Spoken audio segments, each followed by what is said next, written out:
The following presentation is brought to you by Leadership Jacksonville.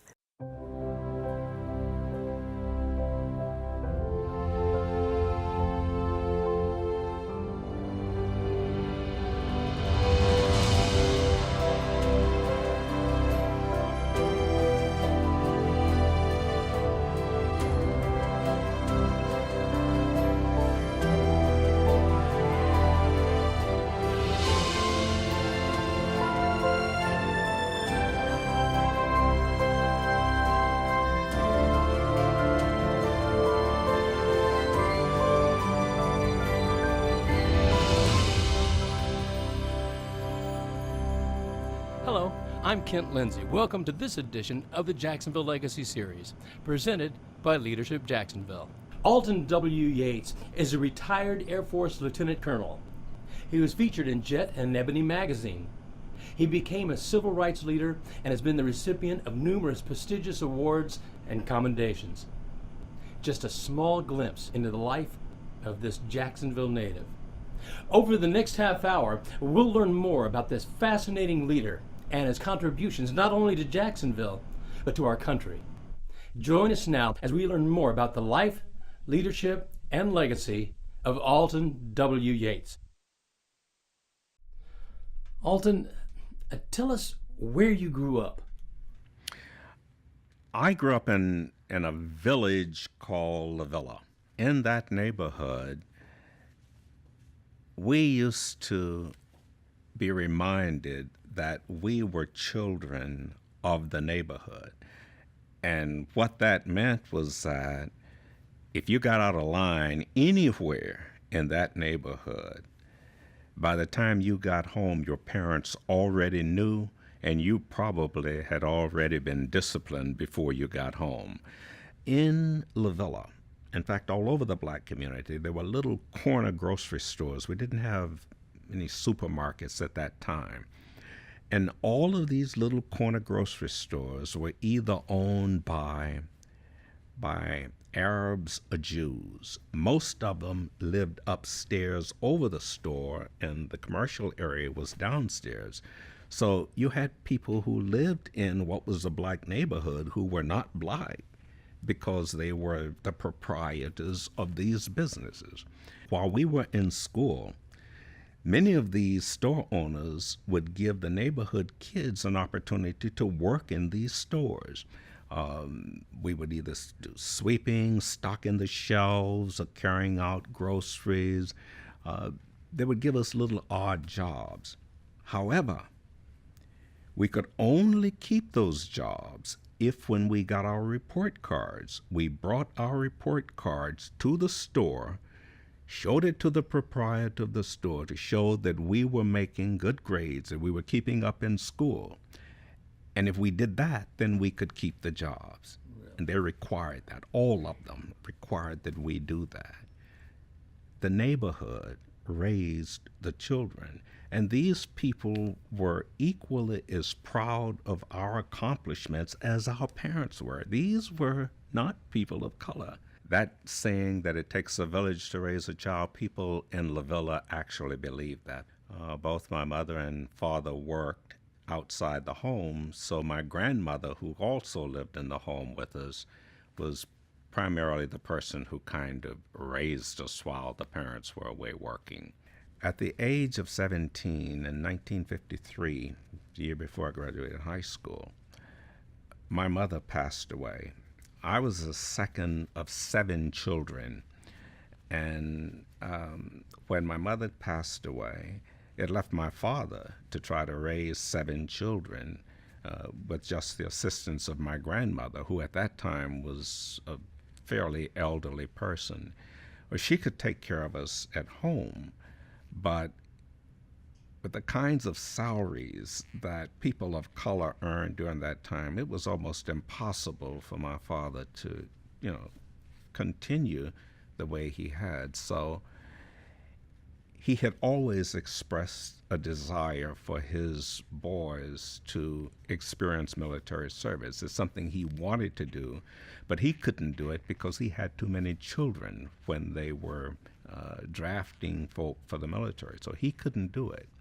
But he did the next best thing. He was a civilian employee at Naval Air Station Jacksonville, and that put him in constant touch with military personnel. He saw the military way of life, and he wanted his sons to experience it. And fortunately, the three oldest kids were boys. And I decided that I would join the Air Force. My oldest brother decided, who was a year and 9 months older than me, he decided that he would join the Army. And my brother just under me, I was a year and a half older than him, he decided that he didn't want to do what the rest of us done, so he joined the Navy. So he had an Army, a Navy, and Air Force. And you can imagine what the get-togethers were like when we came home. When we were home on leave together, it was the battle of the services. I mean, we talked about the glories and the good times and why it was best to be in whatever branch of service we were in. And I knew all along that I made the best choice. I could tell by some of the stories they were telling about their basic training, for example, that, the Air Force is for lovers. The rest of those guys are fighters, and let them go off and do their thing. But so we had some really good times talking about those stories, and my dad used to love to sit and listen to us talk about the experience. Tell us about leaving Jacksonville to go into the military. Leaving Jacksonville, which was at that time probably one of the most segregated cities in the South, and going to Lackland Air Force Base was in itself an experience. When we got on the train here in Jacksonville, we were ushered to a car where all of the black people had to be seated.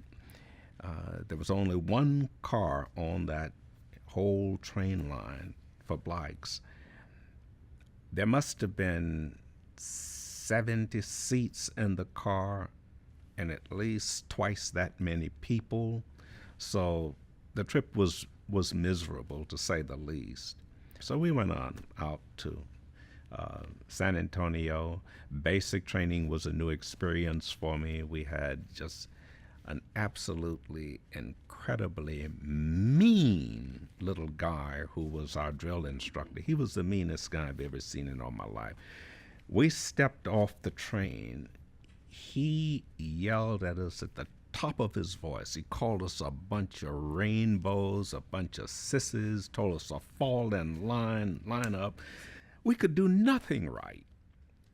And he picked at us until we got to the base. When we got to the base, we thought we had seen something. All hell broke loose when we got there. I mean, they were all over us. They marched us into a barber shop, and first they told us, we're going to get you to the barber shop, and we want you to tell the barbers how you want your hair cut. That was the biggest lie I ever told. We got to that barber shop, they sat us down, and they went across our head with those razors. All of our hair was gone. We had clean-shaven heads, and we were all, whites and the whites were back together then. Then they marched us into a long building, and they threw these uniforms at us. We put on these uniforms. And then it became apparent to us, while they call it the uniform service. We didn't know at that point what they were doing to us. But they were trying to get us, I think, all on the same wavelength. We then began to all look alike. We certainly all sounded alike, stupid. And they did not mince words in letting us know that we were the dumbest things that ever to wear the uniform of the United States Air Force. By the time they finished with us, that would be changed. And then we headed out to basic training. That was truly an eye-opening experience for me, but one that I cherish. And I've always said, I wish every boy in America could have that experience just one time. So, that we'd have a different kind of community, a different kind of society. that was an eye-opener for me. In 1959, while I was at Holloman Air Force Base, engaged in efforts to try to learn how to put a man in space and how to survive space travel, I had been cited by the Department of Defense for having risked my life more than 65 times for science. Our job was to determine the effects of space travel on the human body. We didn't have any astronauts then. There was no NASA. We were the forerunners to NASA. We did all kinds of experiments, riding high-speed rocket sleds, flying high-altitude balloons, just all kinds of experiments to simulate conditions of space here on Earth. There's always a little fear of the unknown. But when I was engaged in those death-defying experiments, I had no fear. I wasn't afraid that something was going to happen to me, that I wouldn't survive. I just really felt a closeness. I felt the presence. I could really, really, really feel the presence of the Holy Spirit. And I was guided by that. I feel that I was guided by that. I just feel that somebody was taking care of me. Something was. And you had a peace about you. Yes. Beyond all understanding. Yes.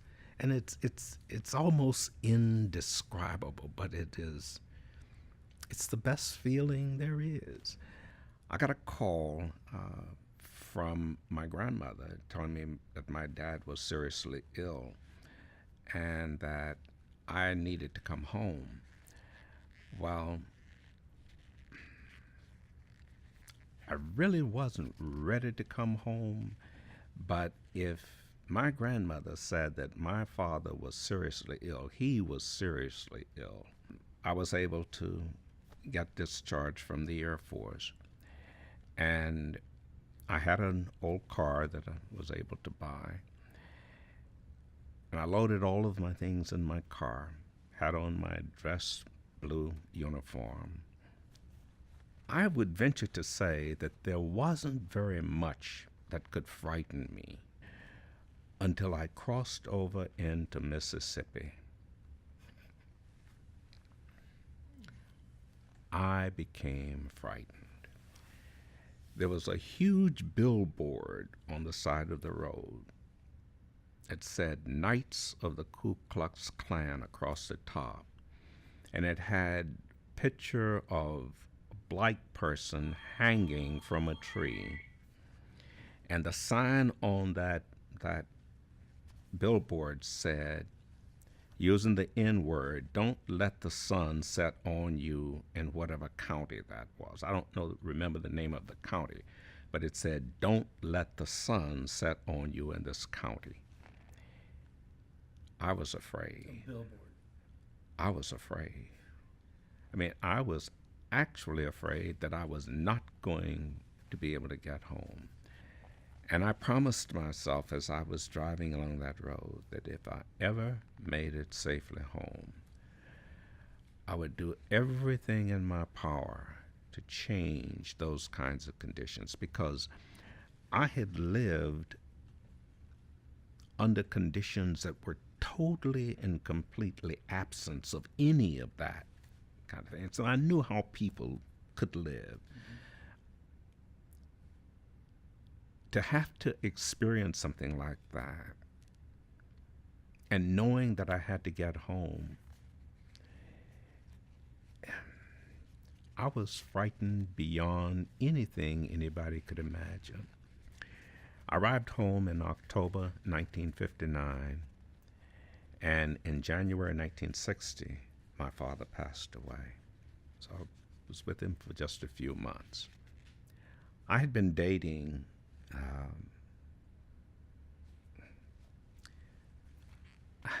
sweetest girl in the whole world. I mean, she and I grew up in church together. I knew when I was 12 years old that one of these days she would be my wife. She paid absolutely no attention to me at that age. I don't think she even knew she knew I existed, but she had no idea that, I was even thinking about her. Somewhere along the way, Gwen evidently fell in love with me too. One of the strangest things that I can imagine happened. 2 years after I got to Holloman, I converted to Catholicism, and I thought about the fact that Gwen was still in that church. How on earth am I going to tell her that I'm Catholic? In the Catholic Church at that time, there was a thing where you didn't do mixed marriages. I mean, if she was a Protestant and I was Catholic, that was considered a mixed marriage, and that just didn't happen. So I remember I came home on leave, and I was sitting on her porch. I used to sing to her all the time, and I sang to her that evening. I sang some of the most beautiful love songs. I memorized those songs because I needed to get her in the right mood. And I started singing to her. A, you're adorable. B, you're so beautiful. C, you're a cutie full of charm. D, you're a darling. And E, you're exciting. For F, you're a feather in my arm. And I'd go through the whole alphabet like that with her, and she just absolutely loved it. And I think she knew something was up. I said, Gwen, I've got something I just got to tell you. She said, I don't know how to begin telling you. She said, well, tell me. Just get it out. Tell me. I said, I converted to Catholicism. And when I said that, she screamed to the top of her voice. Her grandmother and her grandfather came running to the door. They thought I had done something to her. I couldn't understand what was happening. She says, I've been trying to find a way to tell you for 3 months. I'm taking instructions to become Catholic. That's funny. Gwen married me on my birthday, August 19th, 1960. The following weekend, the weekend of August 27th, 1960, was Axe Handle Day. Gwen heard of all of the commotion that was going on, the riots and that sort of thing, and she knew that I was in that demonstration. She had no idea what was happening and whether or not I was going to be coming back home. There were a bunch of white men, some in Confederate uniforms, handing out baseball bats and axe handles. And there was a sign posted on one of the trucks, get your free axe handles here. They noted that there were no police officers anywhere in sight. They came in with their baseball bats and they went to work on us. The fighting, just any person of color, had nothing to do with the NAACP Youth Council. If you were a person of color and you were in that vicinity, you got beaten. It was a bloody day in Jacksonville, but it was, in my opinion, it was the incident that started Jacksonville on the road towards sanity, believe me. You made a pledge to nonviolence. Describe that for me. I mean, what went on when you had that pledge? Rutledge Pearson, the school teacher, as that says a lot. It says a lot about school teachers. Rutledge Pearson talked to us about Mahatma Gandhi and the movement that he led, and how Gandhi talked to the people of India and told them that if they struck out in violence, there could be no winners, and that the only way that good could triumph over evil was that good didn't stoop to the level of evil. Nonviolence was the way, and the world would see that nonviolent, peaceful nonviolent people were simply asking for equal access and equal opportunity. And the way Mr. Pearson actually taught us, instructed us, and counseled us, when you walked out of that church, you did not want to lift a hand against anybody. We walked out of there knowing, after being told, but knowing that God was on our side and we couldn't lose. And as a result of that, we couldn't lift our hand in anger against anybody. Even those folk who were trying their best to do whatever carnage they could to us with the axe handles, we couldn't. I mean, we couldn't. After this all happened, where did your career take you? It was difficult finding a decent job in Jacksonville if you were a person of color. My first job out of service was as a truck driver. I made $1.10 an hour. I took the exam for the post office, and I became a letter carrier. I carried mail for about 7 years, and in 1967, the Office of Economic Opportunity had come into being. Mm-hmm. Well, when they established Greater Jacksonville Economic Opportunity, I saw unlimited opportunities for change. I mean, I'd read all the material that had been put out by the Office of Economic Opportunity. I knew what they were trying to do.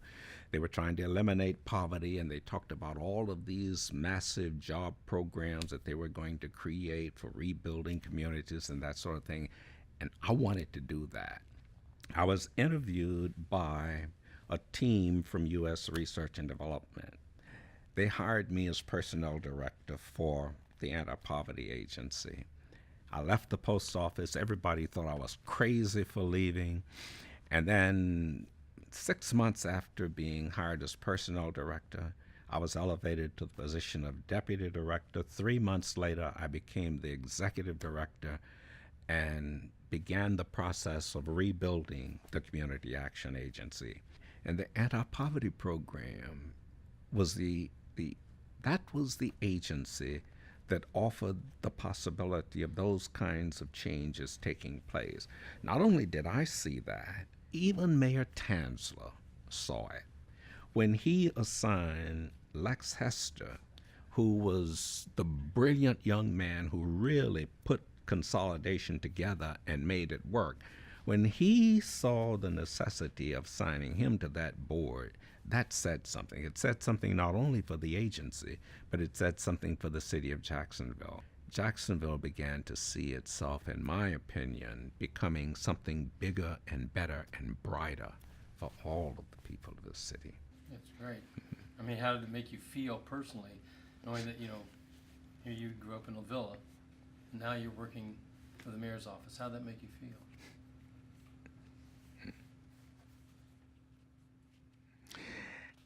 At first, it was sort of, surreal.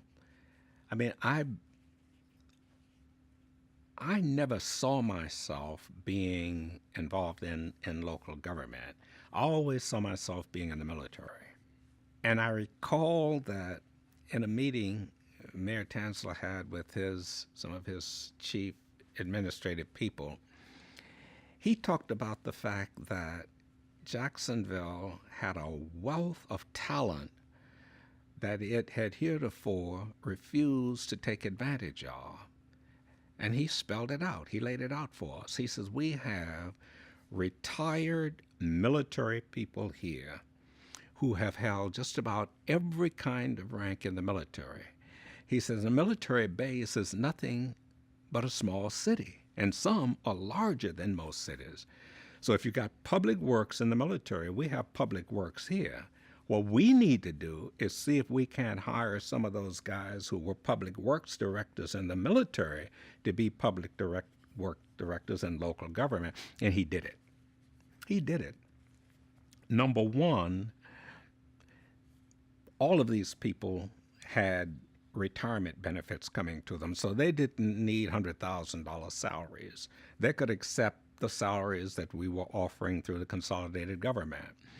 We began hiring those retired military people, and it paid off in diamonds for the city of Jacksonville. Then I could relate military to government. As far as encouraging younger people coming up, what advice would you give them to be able to become a true servant leader? First, recognize that there are a tremendous number of unmet needs in this community, and an equally tremendous number of people who are looking for someone to lead the way, to show them the way. And then by example, be that catalyst that those people need in order to become involved. Don't sit back and wait for someone else to do it. If you see a job that needs to be done, if you see something that isn't right, do whatever is necessary to make it right. Don't wait to be asked to get involved in the game. Step up and volunteer. You know, all the stuff that I was involved in the military, they didn't ask me. I volunteered for every bit of it. Every bit of it. I was a volunteer. Don't be afraid to step out there, sometimes into the unknown, into uncharted waters, and do that which is in the best interest of the people you wish to mingle with, you wish to associate with, you wish to live with, you wish to share with. Yeah. All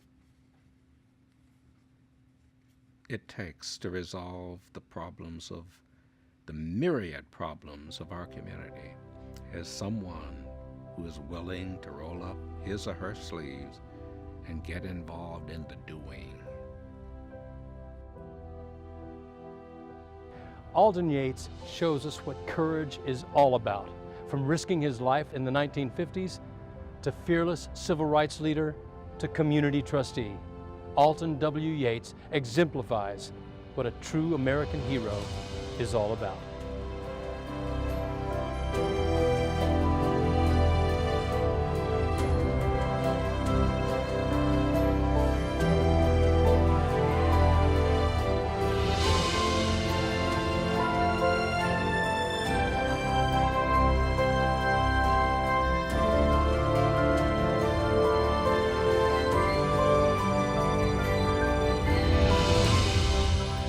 Treat everybody you meet exactly the way you want to be treated.